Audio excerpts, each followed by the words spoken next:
All right. Well, good morning, everybody. Welcome to today's event. I'm Welch Lyles. I'm the current president of the NAIOP Charlotte chapter. We really appreciate everybody coming out this morning and the interest today. Before we begin, I want to explain a little bit about what NAIOP Charlotte is and what we do. We're a commercial real estate association providing education, advocacy, and business opportunities by connecting members in a powerful network in the commercial real estate and development industry. And we're excited to have you all together to discuss a very important subject, the upcoming 2040 plan and UDO for the real estate here in the Charlotte area. Many of our members at NAIOP have worked side by side with the city of Charlotte, and we're very interested as we undertake this massive project. So first off, I'd like to thank the City of Charlotte for allowing us to use this space this morning and for your interest in the event. I'd also like to recognize Allison Craig for all of her hard work and her willingness to listen to the business perspective throughout this process, and for your staff as well. Y'all's continued conversations and meetings and just kind of understand to hear all sides of the aisle. So we really appreciate that. As part of our perspective, we've invited panelists from Raleigh to share some of their UDO lessons learned after undergoing a very similar process in 2013. This will be a moderated conversation between the panelists, and we have left plenty of time for audience Q&A. Today's moderator is Mac Paul. Mac is a Raleigh real estate attorney from Morningstar Law Group. Focuses on zoning, land use, environmental permitting, public financing, and public policy. And joining Mac on the panel today is Ken Bowers, Deputy Planning and Development Director for the City of Raleigh, Greg Sandrouter, with the Managing Partner at HM Partners, a commercial real estate and development group in Raleigh, and Brian Purdy, who leads McAdams Land Planning and Entitlement Group. We're going to start off with a quick overview from Ken Bowers about their process and timeline, and then we'll hear from each of the panelists and go from there. So, Ken, I'll let you take it Great. away. So I get to start. Can everyone hear me okay? Good. So I printed out my remarks, then promptly left them at home, so I'm going to refer to my cheat sheet on my iPad. Sorry about that. So I'm going to give a brief overview. I would say that I joined the City of Raleigh in 2006, and then in 2007 we launched what became an 8-year effort to sort of overhaul the land use framework within the city that had 3 major components. One was drafting and adopting a new comprehensive plan for the city. The second was a complete rewrite of the development code, which was a UDO, just like you're doing. And then following that was a major rezoning where we changed the zoning on about a third of the city's 181 square mile planning jurisdiction by essentially wiping all the commercial zones off the map and replacing them with the new suite of mixed-use districts. So why do we do these things? Well, planners are always trying to change something, whether it's your neighborhood or your commute. But I think that it was a general sense in the community, not just amongst us, that the prior framework had grown out of step with the times. It was really a product. It was built on a foundation that had been laid in the 1980s. Raleigh was a very different city in the 80s. The development pattern was very different. Code was very suburban oriented, and so anytime you wanted to do an urban or mixed use project, it was a special ask of the council to do that. We wanted to try to do something to rein in sprawl, and because this is North Carolina, we had carrots but no sticks. So the carrots were to try to make urban mixed use development and walkable the new baseline, to make it a by right approval process throughout the city. At the time, we felt that far too many site plans went through a discretionary review process, which added time and risk to the process, and that we weren't really getting much in return for that, other than a lot of political grandstanding, and that if you had better standards in the code, it would be more effective, and that could be offset in terms of impact on the development community by having straightforward by right approvals. The code also was a mess. I mean, I never really did learn it. Fortunately, we replaced it a few years after I got to the city, but it was one of the most complicated and convoluted ordinances, and so we wanted to make the new ordinance a lot easier for the layperson to navigate and understand. And then, I think like Charlotte, almost all zoning is conditional zoning in Raleigh. The zoning conditions had just served as a substitute for adequate standards in the code, and you would see the same complicated conditions proposed in case after case after case. And the thought was, if these things are really important to us, well, we should address them in the base standards of the code instead of having to renegotiate them with every new zoning case. And so the goal was to try to cut down on the amount of conditional zoning as well as the length and complexity, administrative complexity of the conditions. There was a big focus on the process as opposed to the content. So I'm going to talk a little bit about that. And the process for the first two phases was similar in that it was oriented towards producing three major milestones, which was a public review draft of the plan or the ordinance, a public hearing draft, which was revised from that public review draft, and then a final version. And so so leading up to the public review draft, we had, just like Charlotte does, a ton of community meetings. We had big meetings that were organized and sponsored by the city where our staff and consultants would be there, but we had a ton of smaller meetings, and our general ethic to this was that if you had a group that wanted to talk about this, and you would provide us with a room with people in it, we would come and run a meeting with you. And so like during the comp plan, we did 25 sort of smaller scale meetings throughout the community with neighborhood groups, industry groups, others. And we had a similar approach for the UDO, so there was like a whole roadshow that kind of went out there. When we finally got a draft out there, before it went to public hearing, and at this time the public hearing was like the kickoff of the adoption process, we put it out on the web and invited comment on it. And so we literally, in the case of the comp plan, got 1,200 comments against it. And then the UDO, I don't remember the exact number, but it was in the many hundreds of comments that we got. And staff went through all of those. We responded to every one of them, and we made, along the way, if we agreed with the comment, edits to the document, and that edited version became the draft that went to the public hearing. After that was a referral to the Planning Commission, and what the Planning Commission structured their debate around was all the unresolved comments where someone wanted to change, but staff didn't agree. And so that got decided by the Planning Commission. And so they went through, a couple hundred comments of unresolved things, and people could state their case in person at the meetings. And this took many months to do this. And when they were done, they recommended edits to the council.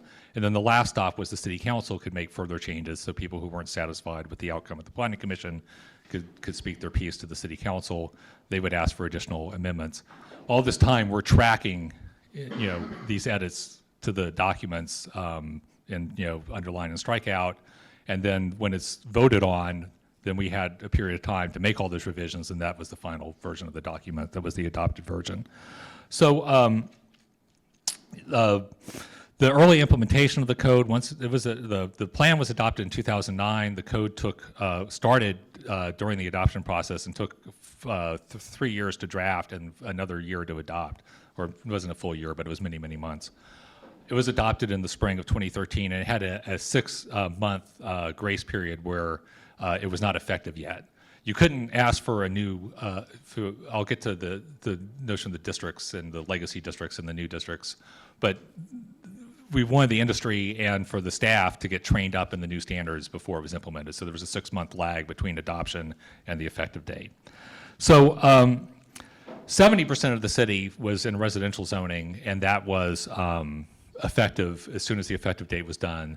30% of it was in commercial districts, and the fateful decision had been made during the code drafting that we were going to throw out all the old office and retail districts and replace them with this new suite, simplified suite of mixed-use districts. There were 7 of them, and they all had different height limits, and it was more of a form-based approach. There was no FAR, there was no units per acre, there was just building height and stories and building height and feet, and that was what regulated intensity, that and coverage. So the combination of coverage and how many stories you could build and how you accommodated your parking would determine the yield you could get out of any given site.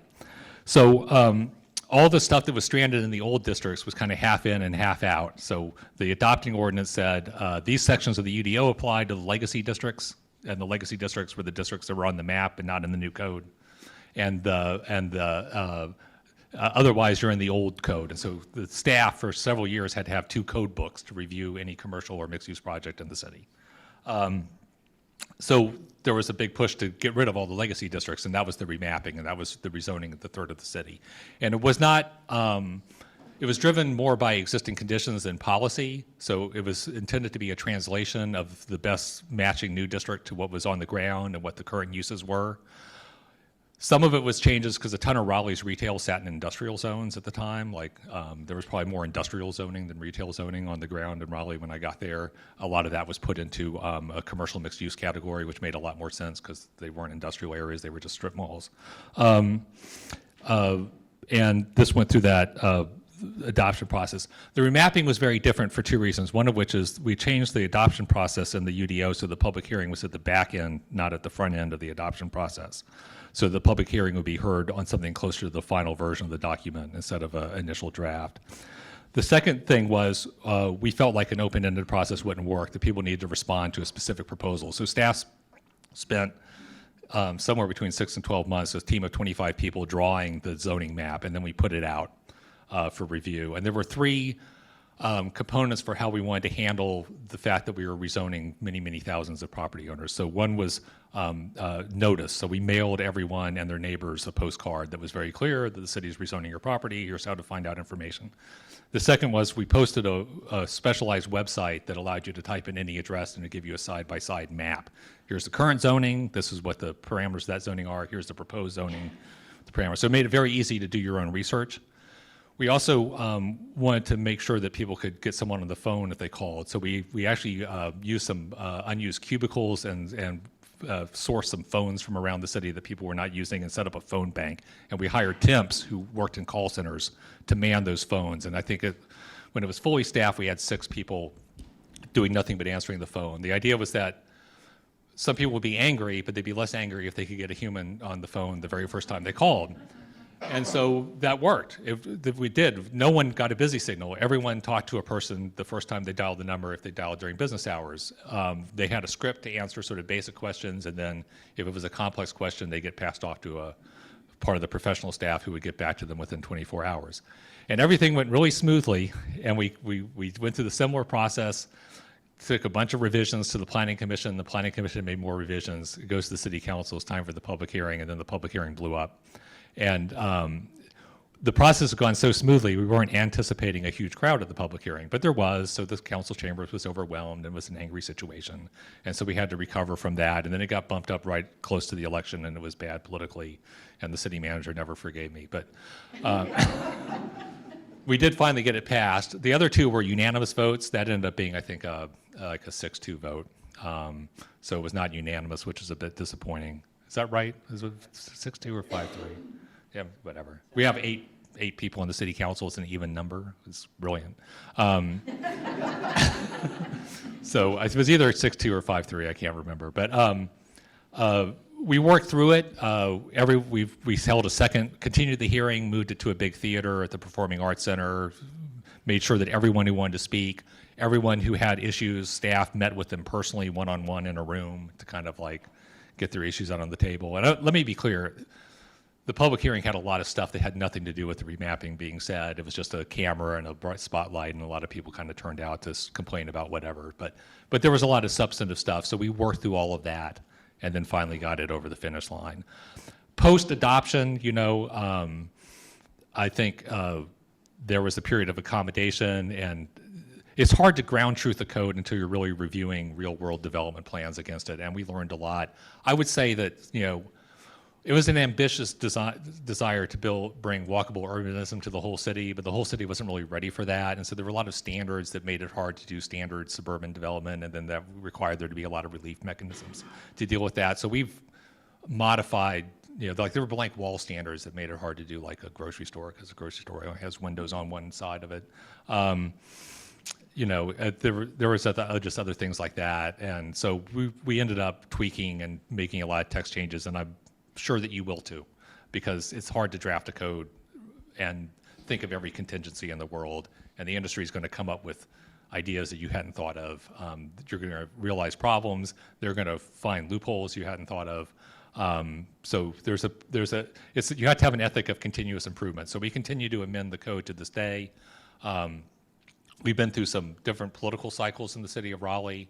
where for a few years it was very hard to amend the code, and a lot of stuff kind of got backed up, and staff knew there was problems, but we couldn't fix them.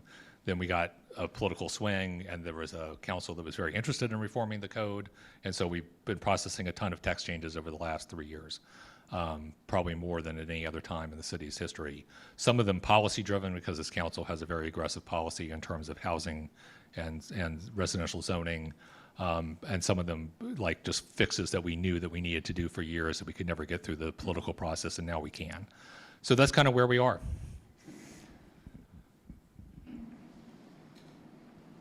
Is this working? Good. Thanks, Ken. So we're going to go into a little bit of a moderated discussion. If you happen to have like a burning question, raise your hand and we'll make this interactive, but we'll come to a Q&A a little bit later.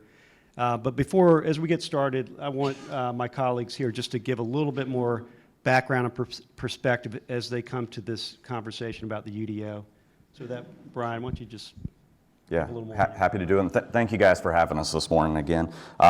Brian Purdy, Director of Land Planning and Entitlement for McAdams, a multidisciplinary firm based there in Raleigh, Durham. I have about 18 years experience in Raleigh, and a good chunk of that was preceding the UDO, so was very involved with working with Ken and the city on the adoption of it and the application of it. So, heavy civil engineering-based firm trying to work through all the nuances of a code, and Ken just went through the kind of laborious time frame of just how long it took to get where you're at, and that remapping aspect that he mentioned was no easy feat in itself. So if we get into that further a little bit, there's some more tidbits there. But yeah, just the perspective from where I'm coming from is just applying the code and how it's worked and working with the city back and forth to help improve it, make life easier for both of us on both sides of the coin. So,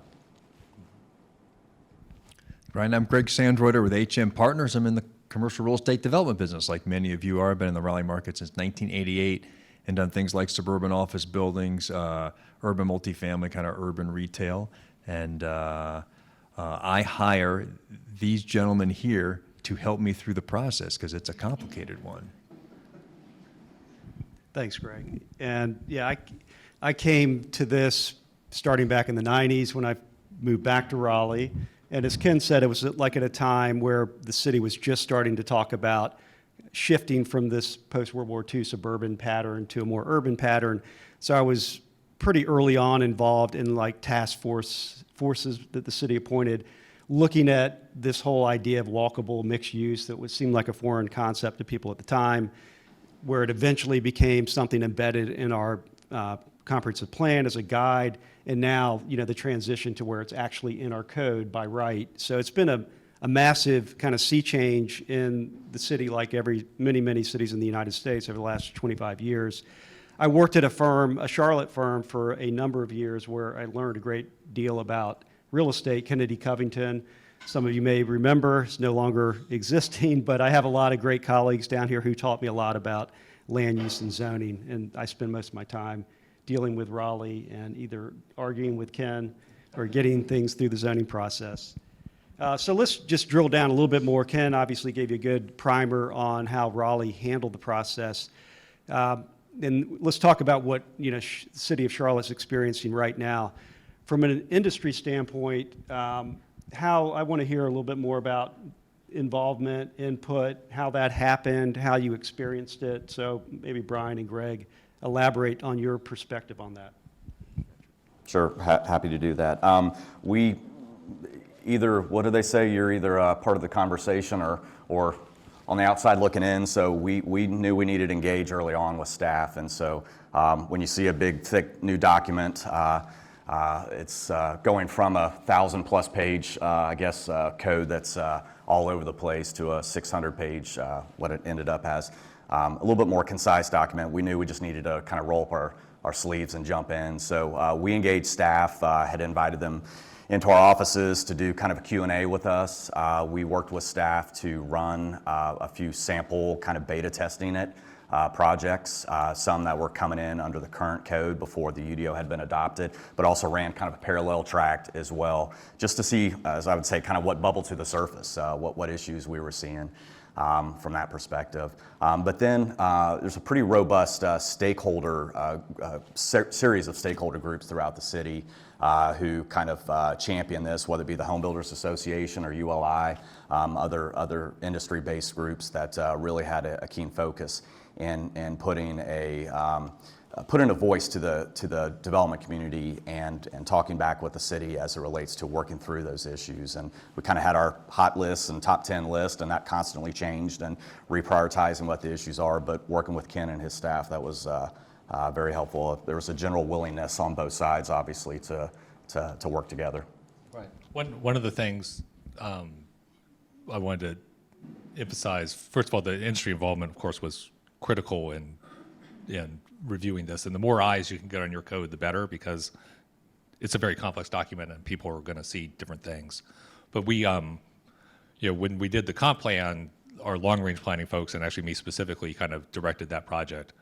For the code, our head of current planning, plan review, was the project manager, because we wanted it to be very grounded in the experience of the plan reviewers. They would see things in the code that the more policy-minded people on the long-range planning side would not see. Greg, do you want to elaborate?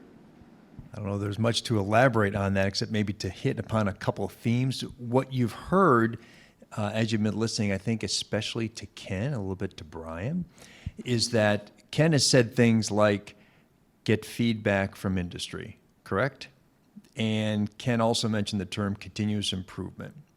He's mentioned many other things. And what I think is key on this, and we'll go to more specific questions when you have them, Mac, but that in order for this to work and to work well and to be an excellent outcome for the citizenry, for the community, for the city, is if you have staff members like Ken and professionals like Ken and other people within the city who are aligned in the interest and aligned in the goal. That's key. So as you go through this process, you know this, but getting that alignment from the political alignment on council to a city manager and a planning director who believe in the process, who then empower and support the staff and solicit input from citizens and industry professionals, et cetera. That's how you take the code when it's first adopted, as intelligent and as capable and as experienced the individuals are who write that code, it will be highly imperfect because it's an imperfect enterprise. And so having a process in place where text changes can be made to meet, because really it's all about the particulars, it's about the technicals, it's about average grade plane, it's about transparency on walls. It's a lot of technical items that you realize, with Project X, it really doesn't work as well. So having staff and industry professionals and others who can work collaboratively to make sure the code works is key, in my modest view. Thanks. I just add a couple of things. One, the city appointed like an official panel or review group that was fairly diverse of neighborhood activists and industry people. And I would say that formal group did not really exist a long time in duration, and I think struggled to like what their role actually was in the UDO process. But the industry came together on an and we had a very robust group of folks, architects, planners, developers, engineers, et cetera. The city was very open in working with us. We broke it into different subcomponents like residential, commercial issues, reviewed the UDO very closely, although of course it's really hard to anticipate how things play out in real life. But we had a lot of comments and we were able to make some changes. I would say from the public, there was a lot of apprehension because the average person has no clue about what's in a UDO and how it's applied. And the comprehensive plan is a lot easier to grasp, I think, for the public. So throughout that process, I think there was a sense that, maybe in the public, weren't really knowing how to engage in the process. And I think that's one of the reasons at the end, there was a lot of people who turned out just knowing something important was happening, but they didn't really know how it impacted them. But I'd say the city, did everything it could to engage the public. It's just a struggle. And I think, Charlotte, I would say, it's, you can do what you can do, but again, it's really something the industry understands and is actually the practitioner. Ken, I don't know if you wanted to say something about that. I think that's true, and the engagement process for the comp plan in some ways was a lot is more aspirational and visionary, which is what a comprehensive plan is kind of about. It's about trying to bring the community together on a shared vision for where the city is going in the future. The code is the nuts and bolts, and the people who are really going to dive into it are the land planners and the attorneys and the others who are going to have to figure out the mechanics of it and apply it, and the developers. And so it was a different audience in a way, and I think we engaged. We engaged with the industry a lot during the comp plan, but we engaged them at a much more deep level with the UDO because there was real money on the line in terms of what the impacts of these standards would be on the economics of specific development projects, and it was being scrutinized through that lens. I think the remapping was fascinating because in general, property owners were not particularly upset, and the people who turned up upset at the end were just neighborhood folks for the most part who were concerned about what this was going to do to the edge of the neighborhoods. One of the things about the UDO is it did not include much of any changes to residential zoning. In fact, actually residential zoning under the UDO became somewhat more restrictive than it had been under the prior code. That's been now reversed and then some in the past year. But the idea was we're not going to wade into that controversy. We're concerned about urbanizing the centers and corridors. And so we're going to put all of our energy into changing that framework and leave the neighborhoods harmless. Which I think was a strategy that worked, but the remapping was making enough changes at the edges of neighborhoods to bring out a crew that would just, they were just fearful of what was happening, But it was interesting to me that the major property owners were not the ones driving the controversy. They were, for the most part, satisfied with what was proposed. It was neighborhoods who were more concerned about it. John, is this a Yeah, quick question.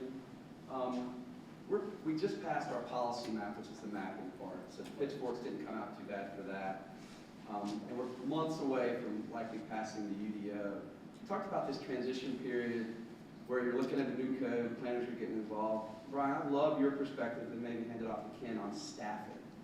I mean, this is going to happen. How do you get the right resources in place to juggle two codes, to answer all the questions that the designers are going to have, for the staff is going to have, because they're looking, the inspectors are going to have. Talk a little bit about staffing and how we can support our planners on that side of the city manager and council. Yeah, that's a great question. Certainly Ken can speak to the city side. From the consulting side, we had just come out of a recession at that time, and we're at a point most companies, firms were starting to staff back up. At the same time, trying to figure out a new code and learn that, trying to figure out what that looks like literally on paper for those projects.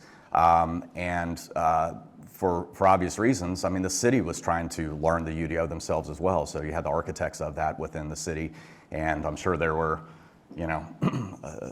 a number of departmental meetings where they go through the UDO, but at the end of the day, it's up to those individuals to really kind of best understand it. So there was challenges early on in having some conversations with staff about, okay, we're looking to do this, but the UDO now says that we have to kind of do these extra elements, or the density kind of calculations change. What do you think? And you could see we're all learning at the same time from that perspective. So, in retrospect, what would you have told Ken or the city to do? Like, where would you have bulked up staff? Where were they under-resourced? Again, hindsight being 2020. I think in full candor, probably having had staff from the city more invested in the UDO and understanding exactly what was about to get approved and what just got approved from that standpoint. Yeah, so for a good chunk of the city of Raleigh was very fortunate. We did not lay any people off during the recession. We managed to weather the recession through keeping positions vacant, through attrition. People left, they weren't filled, but no one got laid off. So we were able to maintain reasonable staffing levels throughout the recession, but because plan review workload was way down for several years, it freed up resources to work on this in the early stages of drafting. Of course, as we got further along, development activity was picking back up as we emerged from the recession, and that became less true. I think the thing is, you've got to put it can't be a sideline to someone's duties. Someone's got to concentrate on this thing because it really needs a lot of detailed attention, and you can't give something detailed attention if you're switching tasks every half hour. You have to have uninterrupted days to devote to it. So I think the biggest thing is making sure that there are at least a core group of people who are doing this and little else from a staffing perspective. The other thing, though, is some of the stuff was all hands on deck, and we had to form a very large team. So I mentioned that to draw the draft zoning map that kicked off the remapping process was a team of 25, and so we divided the city into 10 grids and had 5 teams of 5, and they each had 2 grids to do. And then after that, there was the quality control, which was basically me and a couple other people sitting in a room and saying, does this make sense? Does this make sense? I can tell you that the quality of the grids varied among the teams. But I mean, they all did a credible job, but it was we went and questioned everything because we knew how critical it was to come out of the gate with something that was reasonable. We were, but I guess my only perspective is it's difficult to staff up. You kind of have to work with the resources you have. We tried to allocate resources within the department to this effort. We could have certainly benefited from more, but we did the best with what we had at the time, given the budgetary situation and what our ability to hire is. And of course, one of the things about, I'm sure you've all experienced with city government, is that it takes a while to do things. I mean, it's just a long process. We discover a problem in the code, and it's like, oh, there's a problem in the code. This is holding a pre-development project. Well, we can do a text change in 8 months. We might be able to get it adopted. Well, that's not a good timeline for something like that, but that's just the nature of a public process. It's the same thing when we go to hire. It's like, oh, we need some more people to do this thing. Well, it's going to take us several months to hire them and then bring them on board and train them. There's no easy fix. So you're really going into this with the resources you have. If you're able to have the luxury of planning ahead, you're going to do this major undertaking and you need to staff for it. That's the ideal situation, but the budget never works out that way because the budget for staffing doesn't recognize the fact that you're going to be doing the big planning effort. So, we were like most cities, we relied on consultants to help share that load. I think one of the things that was unique about us was that we didn't just turn it over to consultants. The consultants were kind of like technical experts assisting staff with things. So half the comp plan was written by staff, half of it was written by the consultants. Consultants did a final editorial pass on it to give it a sort of more unified voice. And the code, was primarily drafted by the consultants, but there's a ton of staff work that was done in developing the standards and revising that. So, that's how we got through it.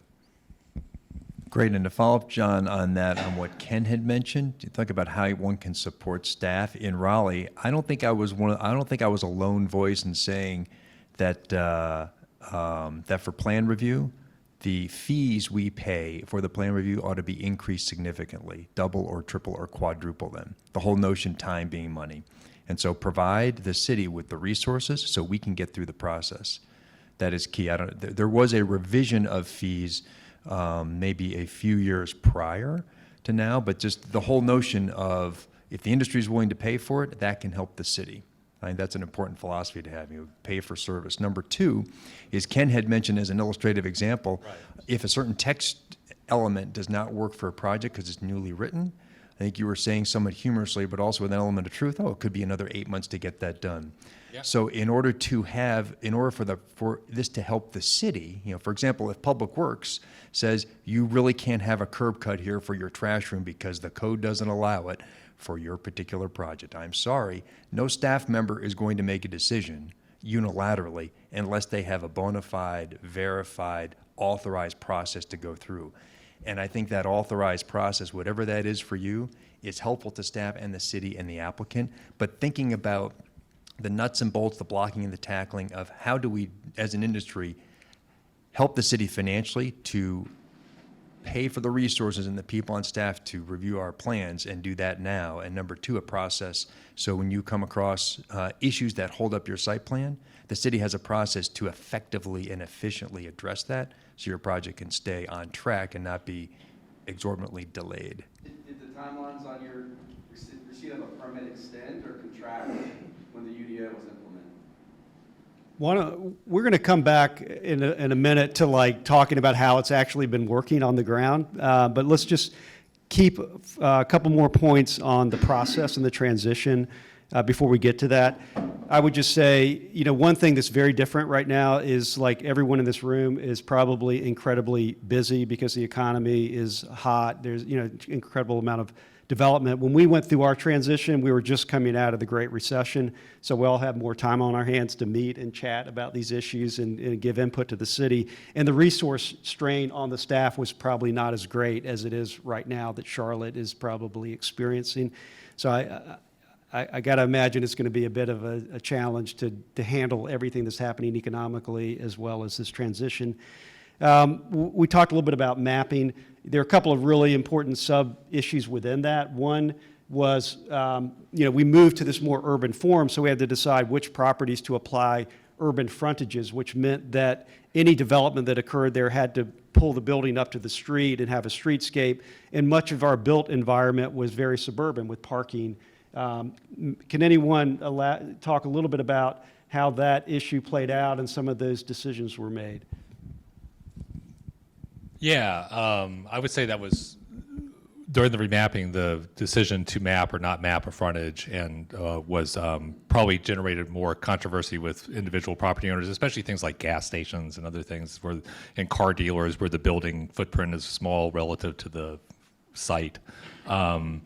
We batted around a lot of ideas for revising the code. So, part of it was aspirational. It's like, yeah, you have this built form now, but someday someone's going to buy your building and scrape it and put up something new, and we want the code in place when that new thing comes in for it to be a more walkable development form. And that was kind of the tension there. What we did was where the city's transit plan called for more intensive transit services, where we tried to concentrate at frontages, and on corridors that didn't have a high level of service, we didn't map any. But those corridors in terms of their development form were identical to each other. It's just that some of them were programmed for transit investments and some of them were not, and we were trying to get out ahead of that with some of the zoning tools. We have, I think, we eventually got around a lot of it by adopting into the code a more elaborate system of grandfathering for buildings that would allow buildings that didn't meet the frontage requirements. They could be expanded as long as they didn't make the problem worse. So if you could build on the front of it or on the side of it, but you couldn't expand it to the rear. It was things like that would allow some adaptation of that, that weren't wholesale redevelopment, that allowed these buildings to grow and adapt even if they were not non-conforming, and sort of expanding those structural non-conformity grandfathering standards. I think fixed a lot of that, from at least in terms of people complaining to me about it. So, but yeah, I mean that was I think the gap between where the city exists today and where it was trying to go was probably one of the sources of tension. One of the philosophical decisions made at the beginning when we adopted future land use map like Charlotte has done was to, with the mapping, give like for like. So the entitlements should stay equal and not necessarily match the future land use map, which means you have to rezone still to, if you want to get additional entitlement. We had a lot of debate about downtown and whether the city should upzone all of downtown to match more the vision of downtown, and the decision ultimately was made not to do that, but to just give the entitlement that actually existed. Greg, as somebody who's done some very significant development downtown, do you feel like those decisions were the right decisions at the time?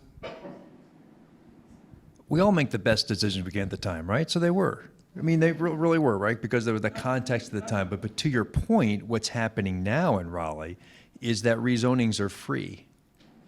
Think about that. Rezonings are free.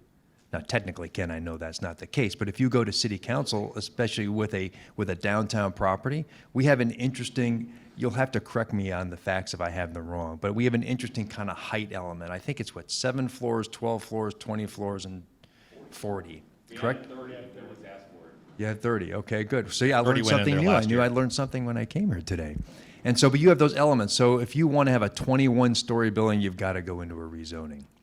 What the current council has done, which really shows commitment to density, kind of goes back to the whole notion of alignment with the vision and really to execute it, is that it's pretty darn easy to get a rezoning.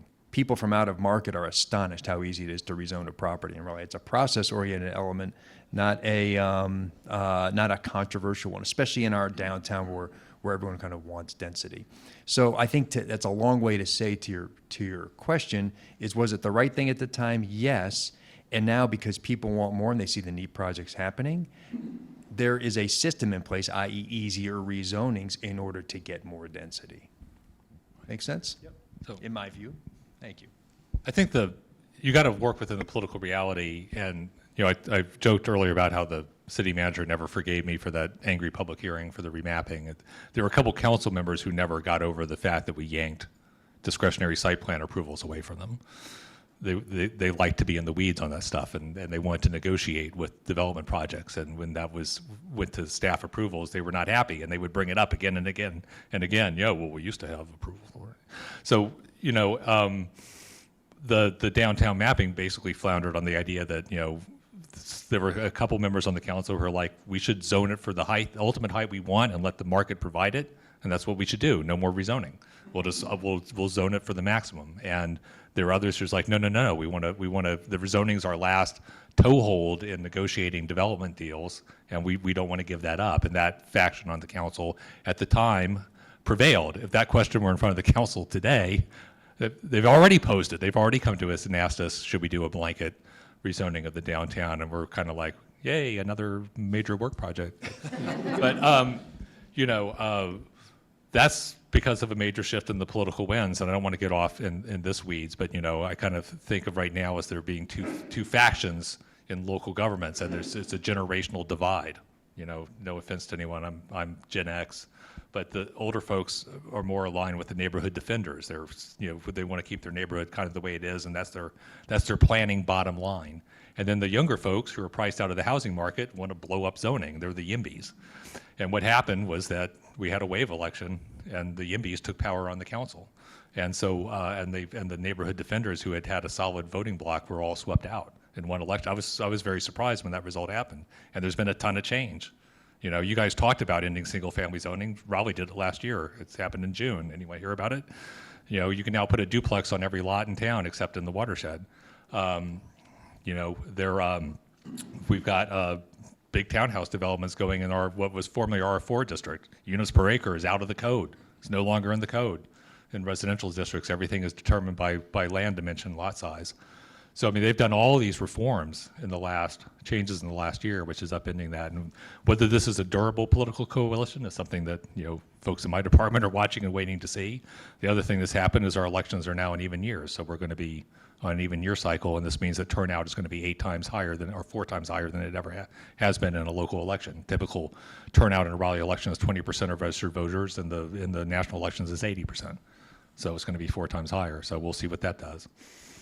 But you got to deal with the political environment and the interest groups that are dominant at the time. And so I think it was the best compromise we could get at the time. Let's talk a little bit about how things have played out and what we've learned from that. As Ken mentioned, one of the major changes with the UDO was to change our site plan process, which had been, in certain cases, depending on the scale of the project, a discretionary process. You would go through, they would have public hearings for a site plan, if you can believe that, and all sorts of things would be thrown around in terms of criteria. And with the UDO, all of that shifted to an administrative process.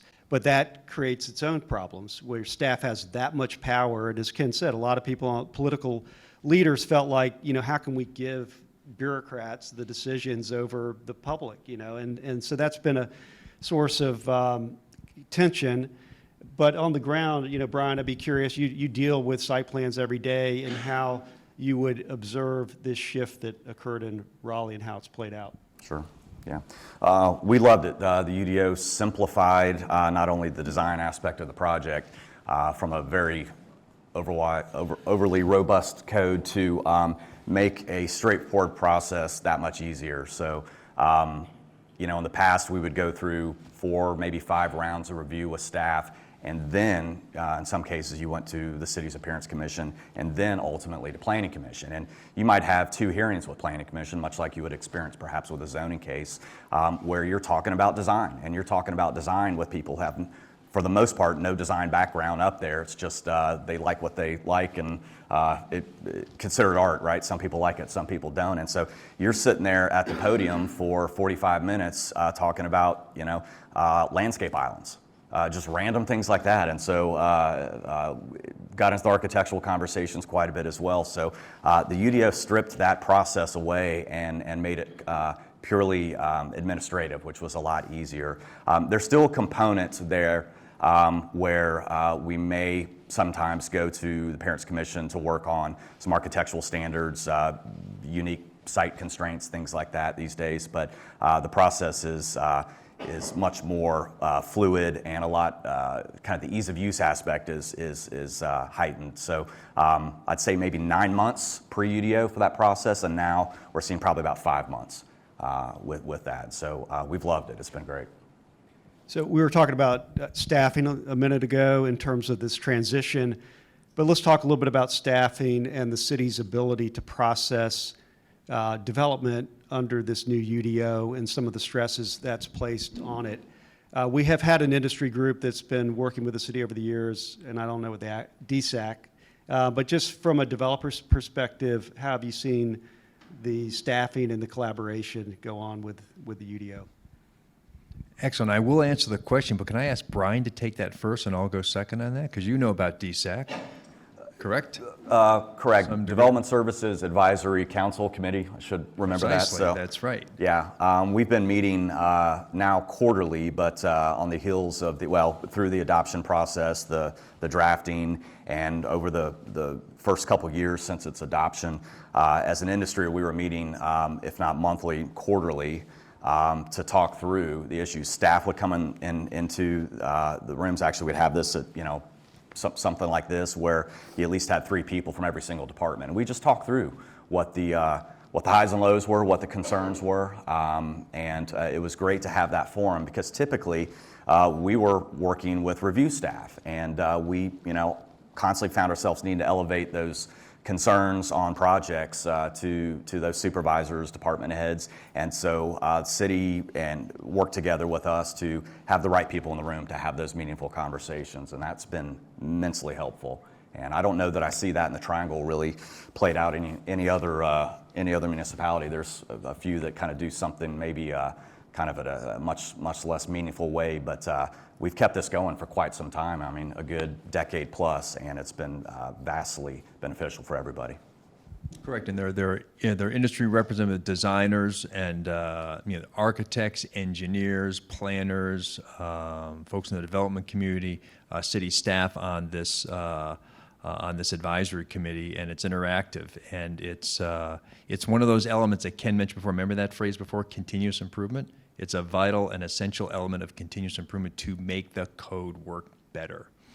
And what it has done is that no one gets a special exception by being a member of DSAC, correct? You're not asking for a favor, you're asking for clarity and to see how the technicals can actually work when they're put into practice. That's what it's about. So it's really making the code and site plan approval and those technical elements more effective and efficient and clearer. So it helps staff, it helps the applicant, it helps execute on a project. Ken, maybe you can talk a little bit about it, and that I think Karen Ray is our liaison of that. And for example, small things that are really, really important when there's considered to be a text change, this DSAC committee reviews it first before it goes out into the public realm. There are agendas, there are timelines, there's follow-up. Specific project issues are mentioned. It's a very open, collaborative process, and really it went from a point to being, you think about these sorts of things, because people have time and money on the table. I think it started off years ago as being a little bit of a, you've got to help us, a little bit tense, to you enjoy seeing each other, and there's a real professional relationship there. And so it's an effective working group. So something like that for Charlotte might well be worth considering for your process. I mean, all I'll say is that from my start with the city in 2006, the development functions have been reorganized on a major level, I think 3 or 4 times.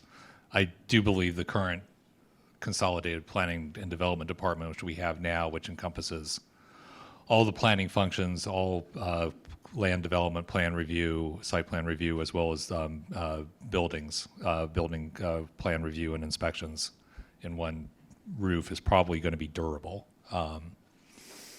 The prior creation of an independent development services department didn't really solve the problems it was intended to solve, and it created some new ones. So I won't go into any great detail there, other than it's very, in my opinion, important on an organizational perspective to have the operational arm and the policy arm working in concert with each other and not in separate departments, because they become disconnected from each other, and then that leads to finger pointing when there's a problem in the code.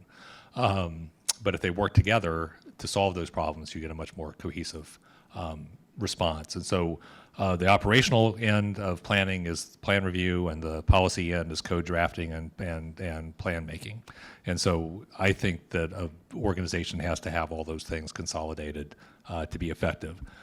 The buildings function is in there as well. The building code is obviously a state adopted code that the local governments administer here in Charlotte. That's a county responsibility. In Raleigh, it's a municipal responsibility as well as a county responsibility. So we have our own building official and building staff and inspection staff, which is the largest single component of the consolidated department.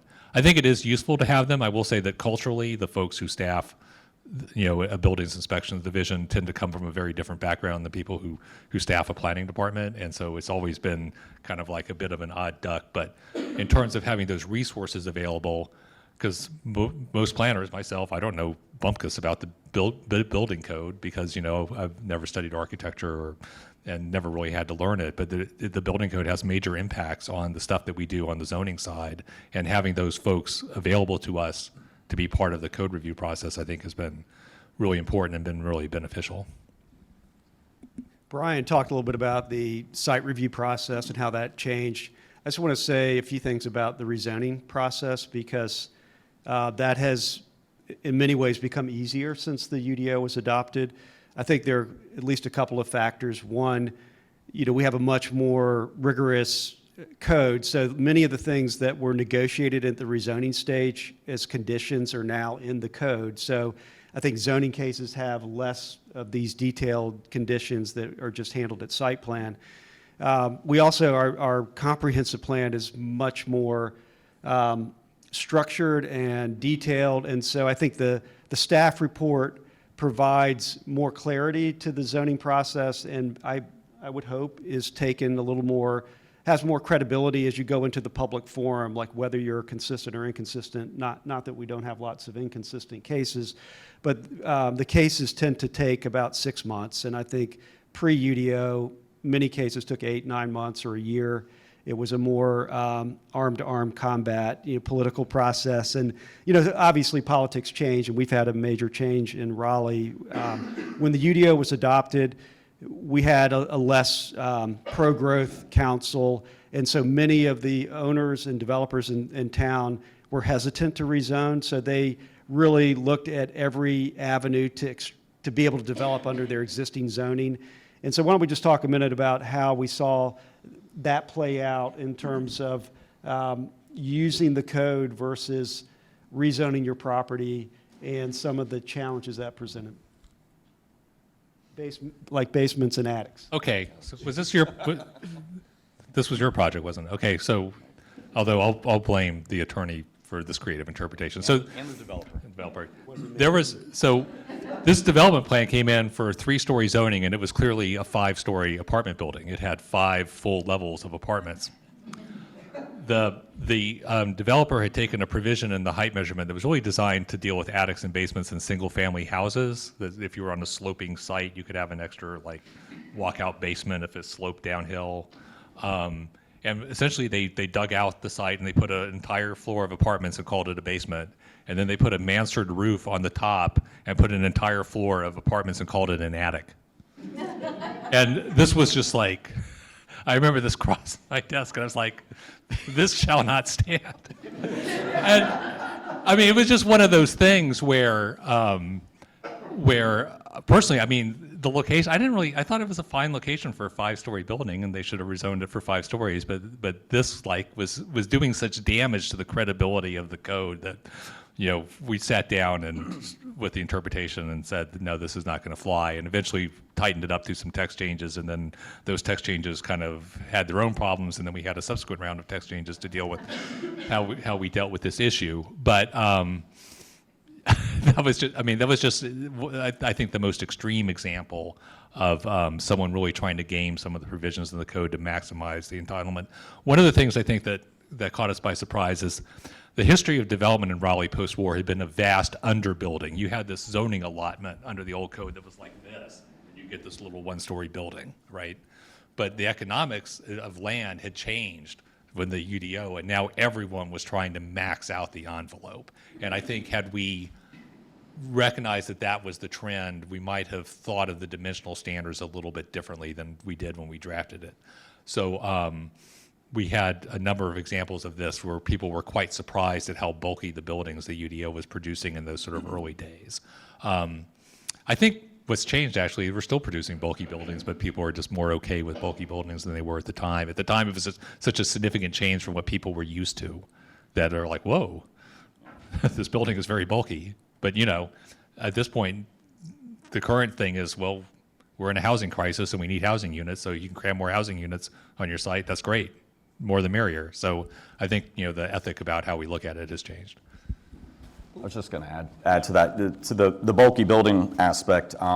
With it, the way the direction the city took was kind of a 3D model, so from a density perspective. So as we'd say, kind of whatever you can fit in that three-dimensional box is what can be permitted to do on the site. And so there was some creativity in that. Also, there was a lot of debate on how you measure height, particularly on sites with a bit of topo, but we eventually worked through all those. Gone were the days of having like a floor area ratio and those types of things in mixed-use districts. And so it produced, I think, to Ken's point, certainly maybe some bulkier buildings, but it provided the opportunity to, certainly densify the sites more than what the code otherwise would have allowed, or back in the day allowed. But in some cases, we still had a trigger as it relates to, like a TIA traffic study, and we had some thresholds in there that we weren't kind of changing the interstate up the street or something crazy like that.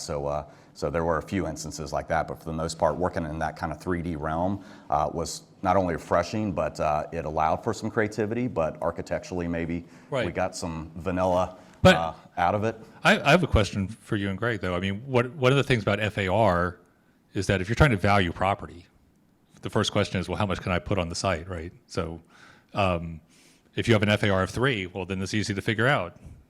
I've got a 10,000 square foot site, I can put 30,000 square feet of building on it. But under this system, if you want to answer the question, what can I fit on the site, you kind of got to develop a massing study to do that. It's a more expensive undertaking, complicated undertaking. Has that impacted decision making, or in terms of, in the early stages of pre-development when you're trying to figure out what can I pay for this? I'd say yes, it does, but then it puts it in our court to do, and you never know what new ideas and innovation and just different perspectives can happen over time. So I like the way it's set up now. I want to talk a minute about parking. City of Raleigh just eliminated parking minimums. As we've alluded to, parking decks and parking has been a source of debate since the UDO was adopted. At one time, parking structures did not count as stories. Now they do count. You do count the stories. More recently, we've had lots of dissatisfaction downtown with parking decks and lack of screening, and developers essentially are responsible for accommodating their parking on site, which is a challenge in an urban environment, whereas the city was building parking decks 25 years ago to help downtown kind of recover. Greg, I don't know, as somebody who's developed downtown and other parts of the city, do you feel like the UDO materially has impacted decisions on parking, or has it really just been a market-driven decision? To date, yeah, I believe it's been a market decision. It truly has. It'll be very interesting to see what happens over the next 5 to 7 years now that these parking requirements have been eliminated. But just as an example, we're doing a building in downtown Raleigh right now, and we're building extra parking because we think it's going to be a competitive advantage, correct? And so I'm usually more concerned about my general philosophy. I think a lot of folks in our industry have this, to govern better, govern less. And so the whole notion of having less parking or no parking, great, let people decide if they need it or not, because you never know what may come good from that, correct? Versus being required to deliver X, Y, and Z in a certain project. So, but it will be interesting to see because, as you know, Raleigh-Durham doesn't have a robust public transit system. And so really to get around, quality time in Raleigh is in your own car with your air conditioning and your radio driving by yourself. That's quality time. So it'll be interesting to see how the market responds to these elements of no required parking for downtown projects. So just so you know, that was citywide. It's not a downtown. There's now no parking minimums as of March 15th in the city anywhere. So you could build a parking-free building anywhere. Where will this have an impact? I think it'll have an impact on ADUs and other infill residential. It'll be easier to do on small sites because you can park on the street in those neighborhoods. And will that create problems? Maybe eventually. We'll try to deal with that when the time arrives. For big suburban sites that have more parking than they need, and they're not using, all of a sudden there's land that's available for development because that parking is no longer required for regulatory compliance. Now it may be tied up in retail lease terms and other things that keep it off the market. But one of the things I think will be interesting is that parking is now a tradable asset. I can rent it to you. I don't need to keep it for my own purposes anymore. If I have more than I need and you need some, I can lease you some spaces. And so all of a sudden we might see more horse trading of parking across places going. I think the other impact in the short term is not going to be for big developments like Greg does, which are going to be more market driven.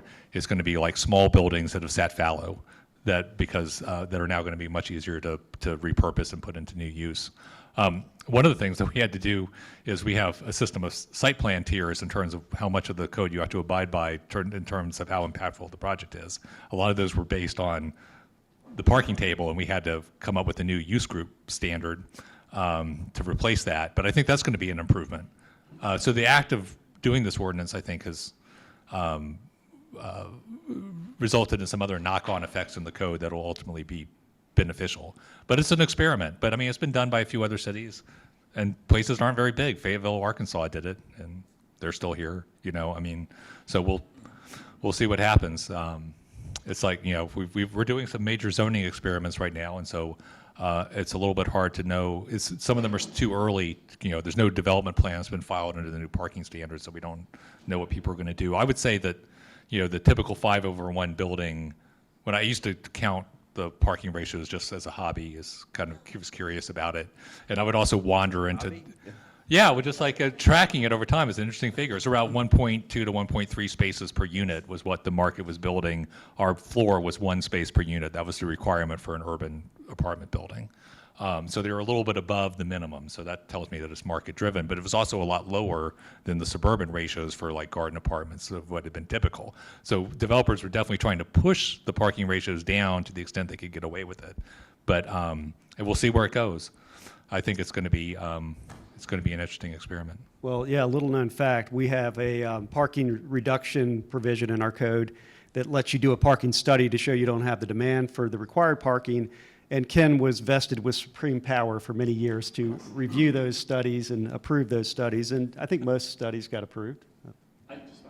I think they did, except certain firms started. You were supposed to do a comparative sample of other buildings, and some folks basically started submitting the same data points again and again. So then we had to amend the code that said they had to be collected within the last 2 years because we didn't want to see 5-year-old data. But now we're off the hook. We don't have to do those studies anymore because there's no requirement. So that's an improvement from an administrative simplicity perspective.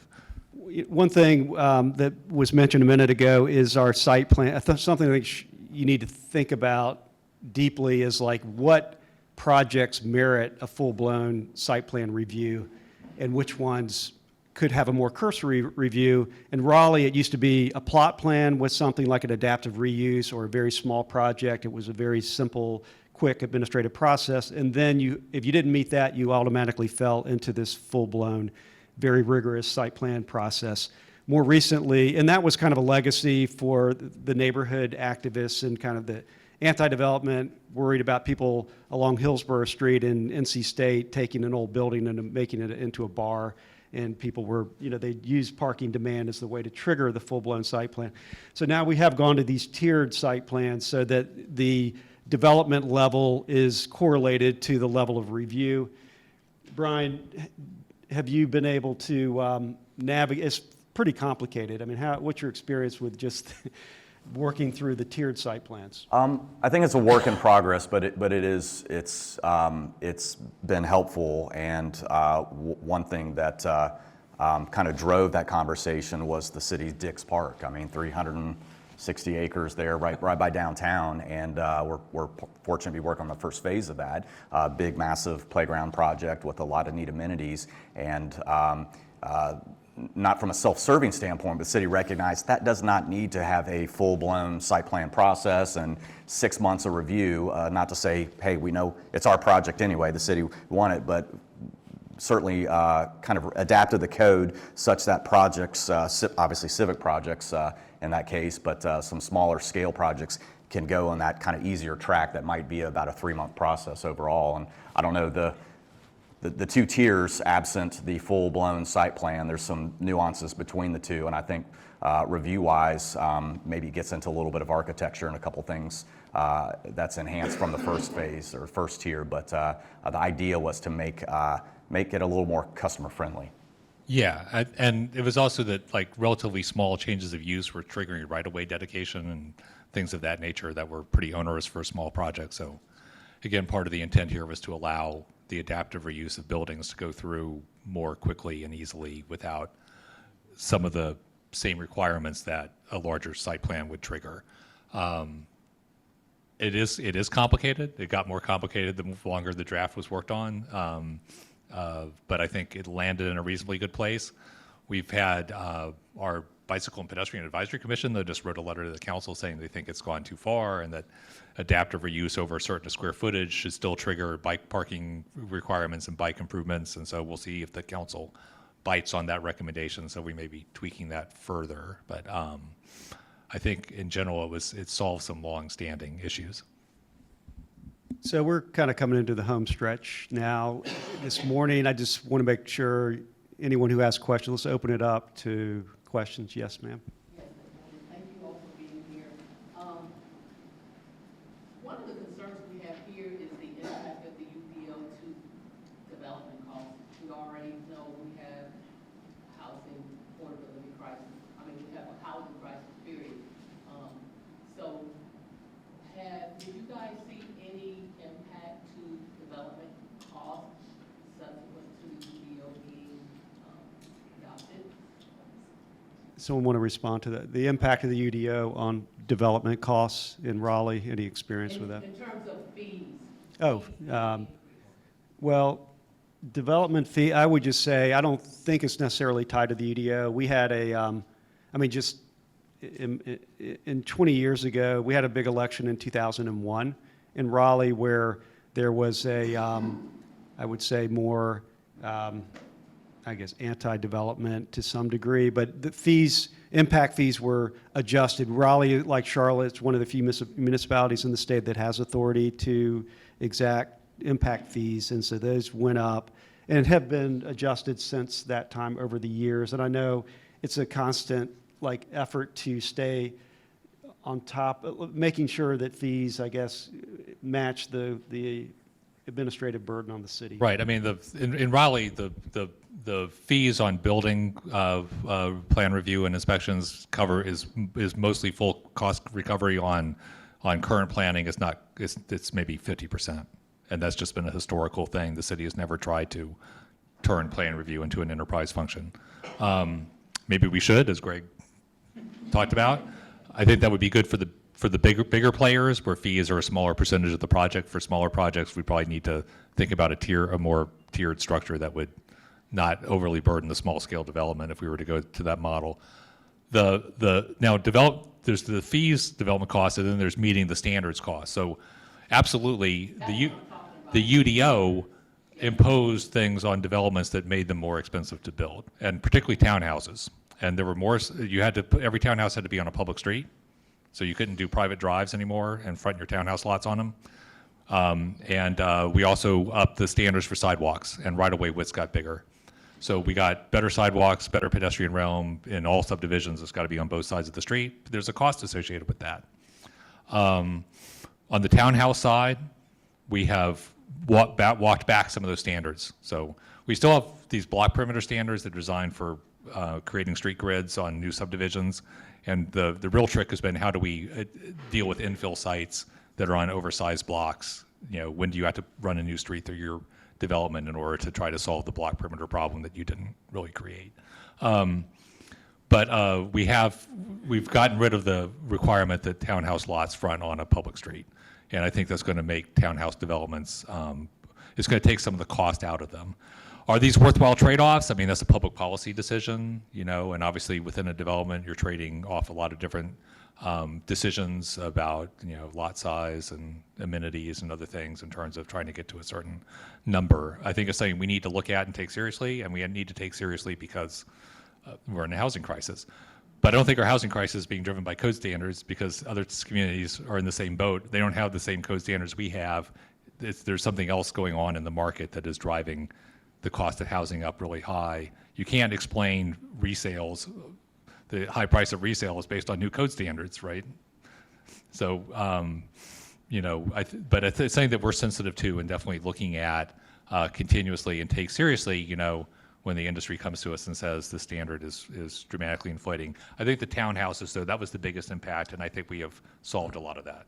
Yeah, I'll just add to that, the townhouse one was problematic, and also, and I think another provision that got scrubbed pretty quickly, I think actually by the General Assembly, was the garage mandates, single-family garage or townhome garages where, the width of the garage can't be more than 50% of the overall unit width. And that effectively kind of said, okay, well, if you have a two-car garage, then every single townhome unit's at least 36 feet wide kind of thing. Or alley loaded. Or alley loaded. So that's what we heard and said, okay, well, for an entry-level product out in the burbs, you're not looking necessarily, unless it's part of a kind of traditional neighborhood development, T&D type development, if it's a little bit of get some entry-level housing down on the ground, that proved very problematic from a pricing standpoint. And the, name them Lennars, Pulte's, all the nationals said, thanks but no thanks, we'll go build next door kind of thing.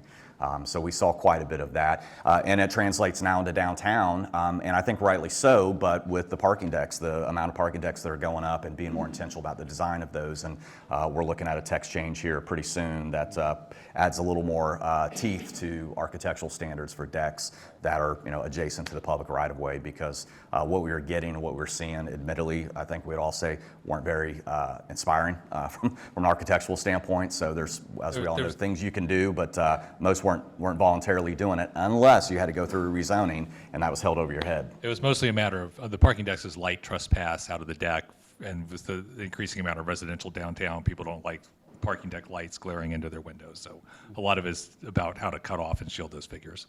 We have a couple of questions right here. We'll let this gentleman go. Parking questions. When you were proposing the idea of no parking minimums, which is something we're kicking around now, what kind of pushback did you get from neighborhoods who were afraid of nearby commercial uses spilling over? Part two, do you have a residential parking permit program? And third part, do you have any parking maximum requirements?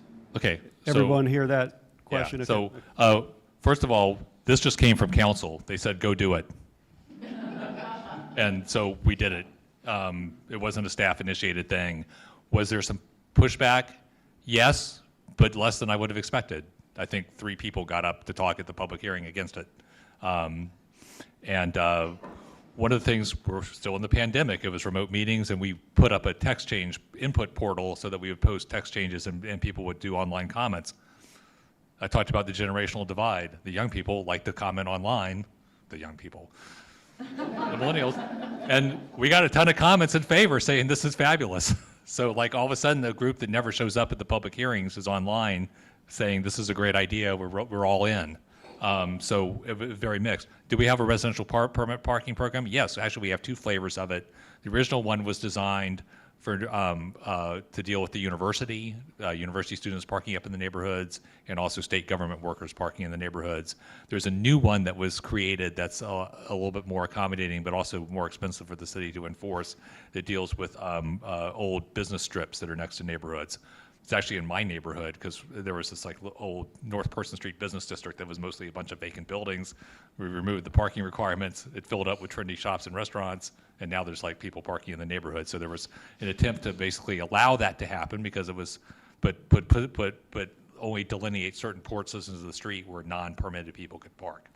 And they're ticketed in there all the time. So if you go to dinner at one of the trendy Scott Crawford restaurants, just make sure you're in the right spot if you're parking in my neighborhood. Actually, I'm 2 blocks away, and it only goes 1 block into the neighborhood. It's like it's never affects me personally, even though I'm pretty close. So I get the benefits of the walkability without the detriments. But that has worked pretty well, and I think we're looking at other models. I keep talking to our parking guy that like we should meter the residential streets for outsiders using the new technology that's available to do that. Give the permits away to the people who can prove residency, and anyone else who wants to park in the neighborhood to go to dinner or to go to the university has to pay a fee on their phone, but or on a pay and display type meter. We haven't gone there yet, but there's solutions, so that's kind of where we are. Was there a third question, or is that? Oh yes, they did put parking maximums in the code. They're larger than the old minimums were, and they're soft maximums. You can exceed them, but you have to do like some extra landscaping or stormwater. Yes, sir. Talk more about the original variances you saw and lessons learned. A little nuance here. We're in the busiest real estate cycle most of us have ever seen. And so think about implementing the UDO today in Raleigh and not having that runway that you all had. Not getting it right for us is probably a much more incremental impact. So we'd love to hear what wasn't right when you adopted it with the mindset of I mean, before we kind of open it up here, I mean, it was a major point of debate during the UDO adoption process was how we were going to handle variances and administrative alternates and adjustments since everything was going to administrative. Who was going to have the authority to process those? And the city attorney's office felt very, very strongly that it should not go to a to the Planning Commission or the Appearance Commission, but it should be with the Board of Adjustment. And that's been a problematic area for the city that's evolved over time. I don't know if any of you want to elaborate on some of the challenges. Yeah. So we. Text amendments, like what were the biggest issues? Yeah, that was sort of my question to follow up on. What were the focus areas where you found yourselves making the most text amendments or having to dial back? I've heard cross-access easements are tough in Raleigh, just Transparency. Yeah, I think all those unfortunately, some of the stuff didn't get fixed till like relatively recently because we just didn't have a governing body we could get such text changes through. A lot of the design-based standards in the code, we looked through 7 years of applications for relief to try to decide which ones were the most critical to revise. We've revised a lot of the base standards to be less restrictive and to have less clogging up in the system of people asking for alternates. There was a new relief mechanism put into the UDO called, at the time, an administrative alternate that was like it was not a hardship-based criteria like a variance. It was like, we're meeting the intent of the ordinance through alternative means. There was a creative interpretation from our then city attorney that we could get away with this. When we changed city attorneys, they're like, this is a quasi-judicial decision. You can't do this anymore. They got thrown to the Board of Adjustment. That clogged up the Board of Adjustment, and we had to hastily do a text change to revise that. They're now actually going to the Appearance Commission. Our Appearance Commission holds quasi-judicial hearings, probably the only one in the state that does this. And we also, the volumes are way down because we took with the revisions. A lot of them were based to the block perimeter standards, and it was dealing with sites and oversized blocks and whether or not they were required to put in a new street or not as part of their code compliance. I worked on that particular section of the code personally, trying to figure it out, and I still occasionally get in arguments with our transportation department as to whether or not we came up with the right compromise. I will say that the number of alternates related to that has gone way down. I do think that a non-hardship based if you're going to put some strict design standards in the code, having some relief mechanism that's not just variance is useful, but you have to administer it properly and make sure that the findings that you have to meet in order to get that are clear. The other one that we got a ton of is the code for tall towers required a step back. No one wanted to build the step back, so basically every tower came in with an alternate request to get out of the wedding cake. to get out of doing the step back, and so we've changed the massing standards to provide some more flexibility. And I think that's going reasonably well, though occasionally people are still wanting to deviate from the step back. Our main concern was that if the downtown got populated by a ton of sheer walls, that the wind tunnel effects that we were already seeing would get far worse. And, but no one wants to do a wind study. Except for we out-of-town guys will do it. Oh, we do wind studies all the time. We're from Chicago. Of course we do a wind study. And like someone's at a wind tunnel in Chicago right now, there's a model of downtown Raleigh that a developer came and had built so they could justify their alternate. Just to that point, that's probably where, on the consultant side, and the consultant industry is still finding some difficulties is, even though it is an administrative step, that site plan process, I'd say 75% of the projects are needing to go before Appearance Commission to get some of that. A lot of times it is, to that point, kind of transparency standards as it relates to the buildings more in the urban. Yeah, and driveway spacing is the other one. And a lot of these, a lot of times, are just simply dictated off site constraints and context. And it's kind of like, it's a no-win situation, I think, certainly from the city side. It's like not every site is flat, not every site is a perfect square kind of thing. So we're dealing with acute angles, we're dealing with opposing driveways, and DOT saying this, but the Transportation Department of the city saying that kind of stuff. So we're finding ourselves going in front of that group. I'd always say good design always kind of trumps the bad aspect of what we're doing. So we treat it as an equal or better typically from an architectural standpoint, where we're still having challenges. I think it's the transportation side that seems to be the biggest one. And as noted kind of in the previous regime as it relates to the city attorney's office, the public works director had that discretion themselves to kind of waive that requirement, or okay, you can't do 250-foot offset from an intersection, whatever it is, 150, we can make it work. As long as there weren't remaining life safety issues, it was something they could work through, and we're still kind of dealing with that, and oddly in downtown. But And that's what are where you we're seeing at. that adding to the process, the site plan process? Right now, it's, when you have to go that route, it's at least 2 months, because it now being a quasi-judicial process, you can't just call up and get on kind of the next agenda. So it's a public notification and all that. And furthermore, I mean, you have some pretty sophisticated individuals doing these projects. At the same time, there's projects before them that they may not have a full, very sophisticated consultant team, or even know what a quasi-judicial process is, where typically you have to have an attorney that helps do it, and expert testimony and all that type stuff. So it's a bit cumbersome. I hope we can find a way to overcome it, but Ken's been great. And the city has, with the most recent batch of text changes, have kind of started putting in a lot of exceptions. And the exceptions are those things that I think under the previous political environment with the city, there was a hesitancy to bring those forward. So, and I guess to encapsulate that, I like to think of the text change stages that the city's gone through kind of in 3 phases, and a lot of it had to do with the political will or lack of political will from the city, but the immediate text change kind of batches were quick corrective ones, right? So when references that were bogus or something like that, clean up, just some grammatical type stuff.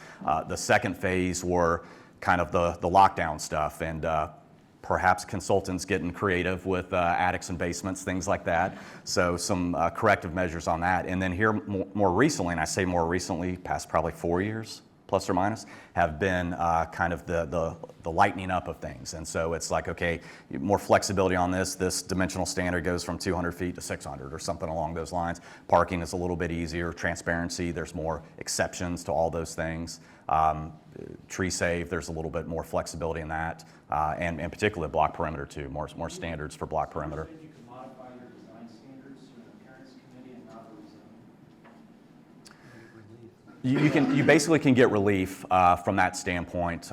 We can't do it during a rezoning, because unless it's like a PD, PUD, you can't basically effectively give yourself a variance from the ordinance through rezoning. Think of it as like a special use permit, but the permit is to. Oh, oops. No council vote. No, think of it as like a special use permit, but the permit is to deviate from the ordinance standard, and there's certain findings that have to be met in order to propose an alternative design.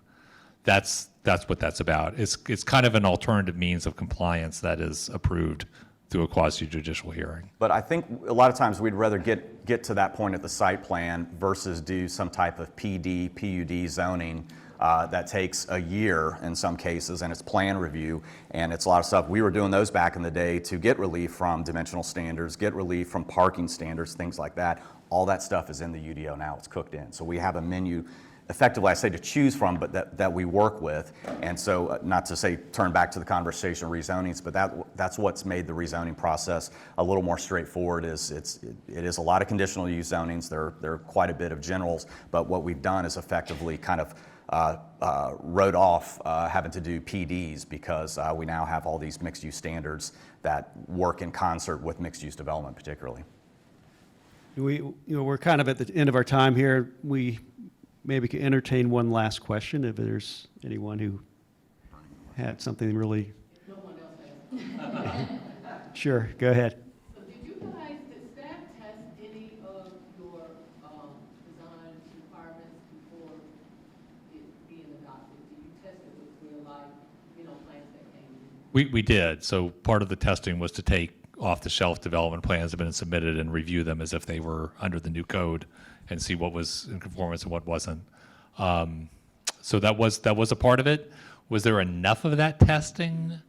I think we always could have done more. Obviously there was a resource constraint. It's the same thing with text changes that we do now. We try to do the same sort of thing, which is test them with the current planners. The problem is the current planners are now so busy with plan reviews that it's hard to get and they're trying to meet their benchmarks. It's hard to take them away from that and say, hey, I need you to look at this theoretical text change that's percolating. So, that type of testing is essential until we're willing to staff at a level that builds some slack into the plan reviewer's workload. Though we're not going to be able to do enough of it, in my opinion. I think it is critical.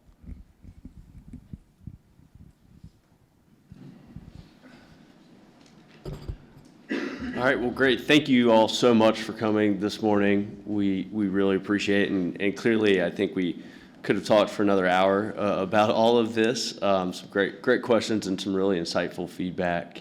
So let's give a round of applause.